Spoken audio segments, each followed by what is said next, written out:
While exploring, there are many challenges you might experience along the way, like getting your vehicle bogged.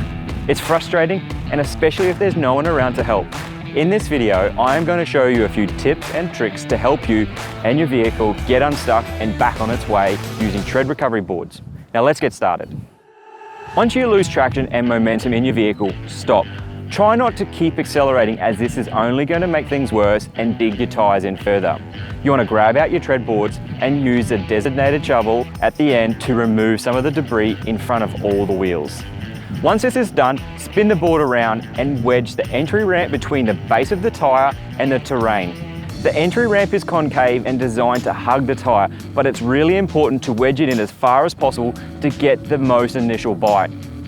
Make sure the vehicle is in four-wheel drive and carefully drive out. It is extremely important not to spin your wheels on a recovery board, as this will damage the boards and your tyres and not help in the recovery. If the first time doesn't work, stop and go back and shovel some more debris from under the tyres. Ensure your vehicle is not resting on the axle, differential, control arms or underbody. Treads require the weight of the vehicle to provide the most effective traction. It is also a good idea to check your tyre pressures too.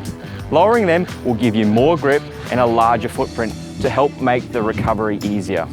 We always recommend anytime you venture off-road at the very beginning to set your tyre pressures according to the terrain you're about to drive. However, in recoveries, lowering them more can really help.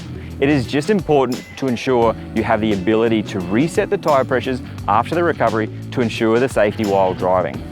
If you're only using a pair of recovery boards on a non-locking differential in your four-wheel drive vehicle, it is advised to place them under the wheels that are spinning at the front and rear of the vehicle. A differential will transfer the load to the path of least resistance, and that is where you need to set the boards. Depending on the situation, you can also just place the boards at both rear tyres and shovel some extra debris from the front wheels, clearing a path. If you have a differential lock, you can use the TRED boards on the wheels attached to the axle where the differential lock is, and engage the differential lock for your recovery.